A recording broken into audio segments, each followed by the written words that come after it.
Kisah Tolut menjadi raja Bani Israel. Kisah ini disebutkan dalam Al-Quran, surat Al-Baqarah ayat 246 hingga ayat 252.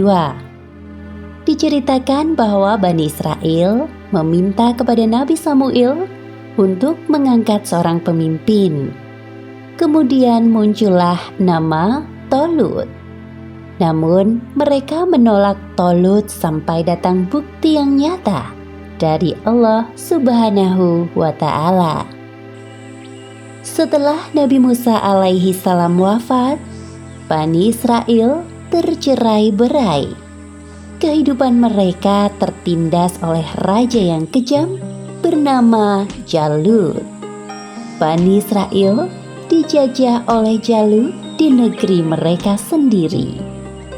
Suatu hari, para pemuka Bani Israel berunding dan memberanikan diri meminta kepada Nabi Samuel untuk mengangkat seorang pemimpin yang berani melawan Jalut.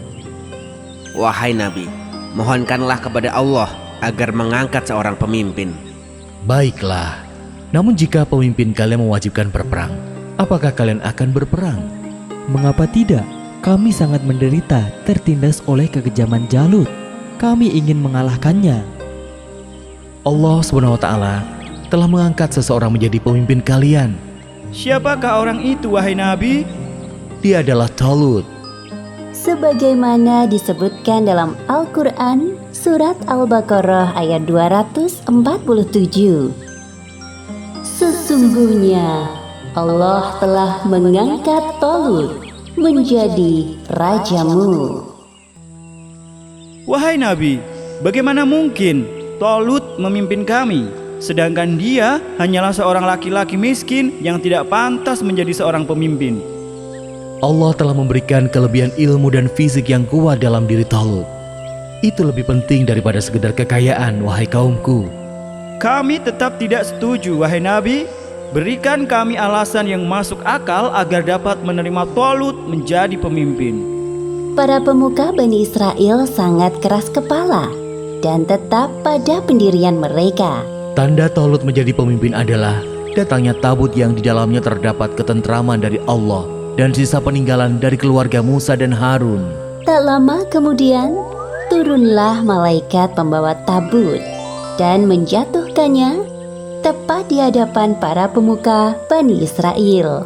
Melihat keajaiban itu, mereka pun mengakui Tolut sebagai pemimpin sekaligus raja mereka. Tolut berada di tengah-tengah kaum Bani Israel dengan membawa strategi perangnya.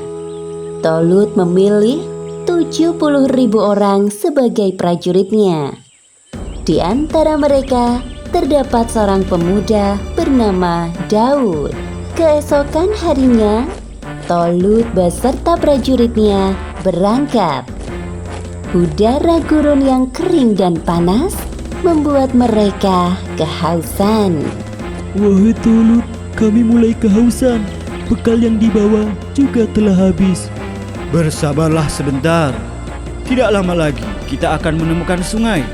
Namun ketahuilah bahwa itu merupakan ujian dari Allah.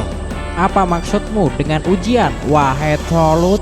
Siapa di antara kalian yang meminum air sungai secara berlebihan? Maka dia bukanlah pengikutku lagi. Baiklah, kami berjanji hanya minum sedikit untuk menghilangkan dahaga saja. Ketika pemandangan sungai telah tampak di depan mata, serentak para prajurit lupa dengan janji mereka karena terpukau dengan kejernihan sungai. Beberapa orang sampai menyuburkan diri ke dalam sungai dan meminum sepuasnya. Hanya tinggal sedikit saja orang yang tetap teguh pada pendiriannya, termasuk Daud. Wahai Tolut, tiba-tiba kami merasa lelah dan mengantuk. Dengan keadaan seperti ini, mustahil kami melawan Jalut dan bala tentaranya hari ini. Lalu, bagaimana dengan yang lain? Kami tetap pada niat awal dan masih sanggup untuk melanjutkan perjalanan. Seperti yang disebutkan dalam Al-Quran, surat Al-Baqarah ayat 249. Berapa banyak terjadi golongan yang sedikit dapat mengalahkan golongan yang banyak dengan izin Allah. Dan Allah beserta orang-orang yang sabar. Tolut berangkat dengan sisa-sisa prajuritnya. Strategi baru diatur dengan sangat piawai oleh Tolut. Ketika telah tampak Jalut dan tentaranya, Tolut dan para prajuritnya berdoa dalam hati, seperti yang disebutkan dalam Al-Quran Surat Al-Baqarah ayat 250. Ya Rabb kami, tuangkanlah kesabaran atas diri kami, dan kokohkanlah pendirian kami, dan tolonglah kami terhadap orang-orang yang kafir. Peperangan antara pasukan Tolut dan Jalut dimulai. Banyak korban berjatuhan dari pihak Jalut. Sekarang giliran Jalut yang maju ke depan menantang pasukan Tolut. Di antara kalian yang tersisa, siapa yang berani melawanku? Maju ke depan. Tanpa banyak bicara, Daud maju ke depan menjawab tantangan Jalut. Atas izin Allah, Daud yang kecil berhasil membunuh Jalut yang besar. Akhirnya, kemenangan di tangan pasukan Tolut. Walaupun jumlah mereka sedikit dibandingkan pasukan Jalut. Selanjutnya, mereka hidup di bawah pemerintah Tolut. Sepeninggal Tolut, Daud menggantikannya menjadi raja. Kemudian Daud alaihi salam diangkat oleh Allah Subhanahu wa taala sebagai nabi dan diturunkan kepadanya kitab Zabur. Demikianlah akhir kisah Tolut menjadi raja Bani Israel.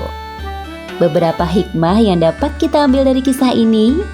Pertama, hendaknya kita menaati pemimpin yang membela agama Allah. Kedua, sepantasnya kita selalu berserah diri kepada Allah agar diberikan kemudahan. Ketiga, jangan merendahkan seseorang karena harta yang dimilikinya. Sebab semua harta yang kita peroleh di dunia akan dimintai pertanggungjawaban kelak di akhirat.